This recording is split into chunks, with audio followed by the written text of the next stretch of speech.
Hey everyone, welcome back to Healing Growth. It's great to be back. I'm Lucky, And I'm Mika. and we're so excited to dive into another deep dive with you all today. Yeah, this one is about a topic that we get asked about all the time. Limerence. Limerence. Yeah, have you ever heard of it? I feel like everyone has experienced it. At least once, right? Yeah, definitely. And it can be so confusing It really can. because it feels so much like love. Yeah, you get those butterflies, you get that The excitement. racing heart that can't stop thinking about them. Exactly, and it's just so intense. So how do we know? It's the real deal. Yeah, how do we know if it's actually love or if it's this thing called limerence? Well, that's what we're here to unpack today. We're going to break it all All down. the signs, all the symptoms. And hopefully by the end of this deep dive, you'll have a better understanding of what limerence is. And how to tell if you're experiencing it. So let's start with the basics. What exactly is limerence? Well, it's often described as this intense, almost involuntary longing for another person. Okay, so it's more than just a little crush. Oh, yeah, it goes way beyond that. So what does it look like?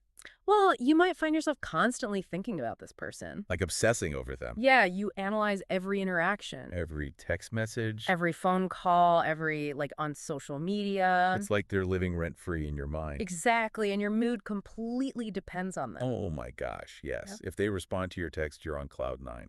But if they don't, you're devastated. It's like an emotional roller coaster. And another key characteristic is this tendency to idealize the person. You put them on a pedestal. Yeah, you see them as perfect. You overlook their flaws. And you focus only on their positive qualities. It's like you're creating this fantasy version of them in your head And that can be really dangerous. because it's not reality. No, it's not. And when that fantasy bubble bursts, It can be really painful. So if you're relating to any of this so far, and you're loving these relationship deep dives. make sure to hit that like button and subscribe for more. Now let's talk about some of the signs that you might be experiencing limerence. One of the biggest ones is that constant replaying of interactions in your head. Oh my gosh, I Yeah. do that all the time. We all do it. But when it's limerence, it's like you can't stop. It's on a loop, You're dissecting every detail, trying to find hidden meanings. trying to figure out if they like you back.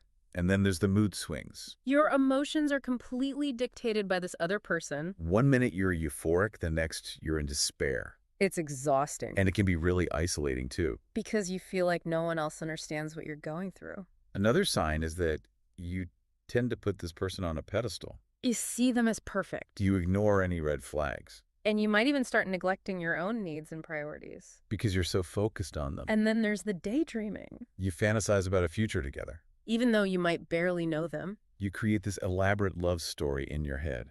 And it can be really hard to separate that fantasy from reality. So why do we do this? Why do we fall into this trap of limerence? Well, it often stems from unmet emotional needs or insecurities. So it's not really about the other person. It's about what they represent to us. They might represent love, validation, acceptance. Things that we're longing for. And limerence can be a way of trying to fill those voids. But it's not a sustainable solution. No, because it's based on fantasy. And eventually that fantasy will fade. And we'll be left feeling empty and disappointed. And our culture doesn't help. No, it doesn't. We're bombarded with messages about instant, overwhelming passion. Love at first sight. Soulmates. And it's easy to confuse that with limerence. Because it feels so intense and all-consuming. What true love? It's different. It's built on mutual respect, trust, and understanding. It takes time to develop. And it's not always easy. But it's worth it. Absolutely. So now that we have a better understanding of what limerence is and why we experience it, Let's talk about what we can do about it. how do we break free from this cycle? And move towards healthier connections. That's what we'll be exploring in the next part of our deep dive, so stay tuned. Okay, so we've been talking about all the feels that go along with limerence. The highs and the lows. The intensity Right, of so- obsession. But let's get real for a minute. What are the risks of staying stuck in that limerence cycle? Well, one of the biggest downsides is that emotional roller coaster you're constantly on. Right, you're at the mercy of the other person's actions. Your every move, every text, every, on social media, It dictates your entire mood. and that can be exhausting. It really it takes a toll on your emotional well-being. Yeah, you might start experiencing anxiety, Sleeplessness. even depression. Because your sense of worth is so tied to this other person. And what happens when that person doesn't reciprocate those feelings? Heartbreak. Yeah, the pain can be devastating. Especially because with limerence, you're often ignoring red flags. You're so caught up in the fantasy. You're overlooking any potential incompatibilities. And when that fantasy bubble bursts, It's like a rude awakening. It can be really hard to process. So if you're finding yourself stuck in this limerence cycle, What can you do about it? how do you break free and move towards healthier connections? The first step is awareness, Recognizing that what you're experiencing is limerence. and not necessarily true love. It's about taking off those rose-colored glasses and seeing things for what they are. It's about being honest with yourself about the situation and your feeling. And it's a process. There's no quick fix. It takes time and effort. And a lot of self-compassion. So what are some practical steps we can take? One thing that can be really helpful is creating some distance, So that might mean taking a break from social media avoiding places where you're likely to run into them. or setting boundaries in your communication. It's about giving yourself the space you need to clear your head and gain some perspective. And while you're creating that space, it's important to fill it with things that nourish you. Things that bring you joy and fulfillment. Rediscover yourself. Reconnect with your passions. Prioritize your own well-being. Pick up a hobby you've neglected. Spend time with loved ones. Dive headfirst into your personal goals. It's about remembering that you are a whole and complete person worthy of love and happiness. Regardless of whether this other person reciprocates your feelings. And it's not about trying to force yourself to stop thinking about them entirely. That's often unrealistic. It's about gently shifting your attention. Redirecting your energy towards things that are truly meaningful to you.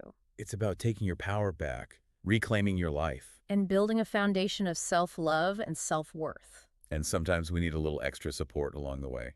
Talking to a therapist or counselor can be incredibly beneficial. They can provide a safe space to explore your feelings Understand the underlying causes of your limerence. and develop healthy coping mechanisms. There's no shame in seeking professional help. It's a sign of strength and self-awareness. A willingness to invest in your well-being and create healthier patterns in your relationships. So if you're feeling lost in this limerence labyrinth, remember, you are not alone, This is a common experience. and there are steps you can take to break free. And move towards a more balanced, fulfilling life. Okay, so we've talked about the ups and downs of limerence The risks of getting stuck in that cycle. and the importance of taking a step back, creating some space. But what comes next? How do we actually move towards those healthier, more fulfilling connections? It all starts with self-love. Self-love. When we truly love and accept ourselves, we're less likely to seek validation and fulfillment from external sources. So like from the person we're fixated on. Exactly. It's about filling our own cup first. So we're not constantly trying to get someone else to fill it for us. Right. And when we come from a place of self-love, we're better equipped to set healthy boundaries Recognize those red flags we might have missed before. and make choices that align with our own values and well-being. So it sounds like self-love is the key, It's the foundation. but what does that actually look like? Well, it's different for everyone, but it often involves practicing self-care.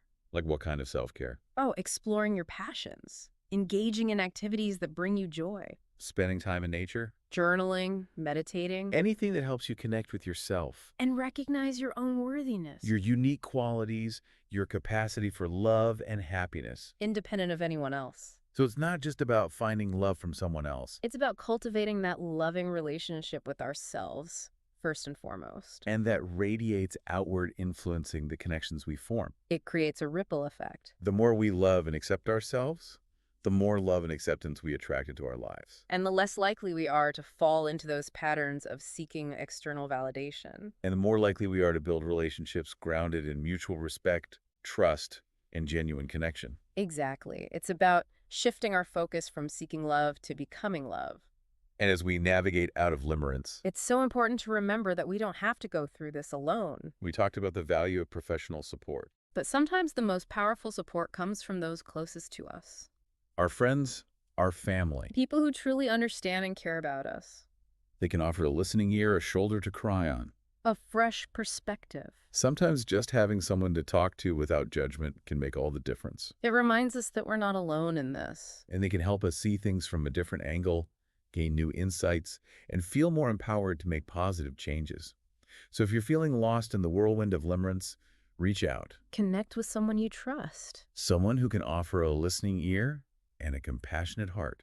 And if you're finding these conversations about relationships helpful, Be sure to hit that like button. and subscribe for more deep dives into the complexities of love and connection. We love exploring these topics with you. And remember, there is hope. Limerence might feel all-consuming in the moment. But it doesn't have to define you or your relationships. It's a journey, Sometimes it's challenging. but it's a journey worth taking. You have the power to choose differently, to cultivate self-love, to set those healthy boundaries, and to create space for a love that is both passionate and peaceful. Exciting and grounded. A love that starts with you. Beautifully said. We'd love to hear from you. Have you ever experienced limerence? What were some of the challenges you faced, and how did you navigate out of it? Share your thoughts and experiences in the comments below. Let's keep the conversation going. We're all in this together, learning, growing, and supporting each other on this journey of healing and growth. Until next time, take care of yourselves. And remember, you are worthy of a love that is real, lasting, and fulfilling.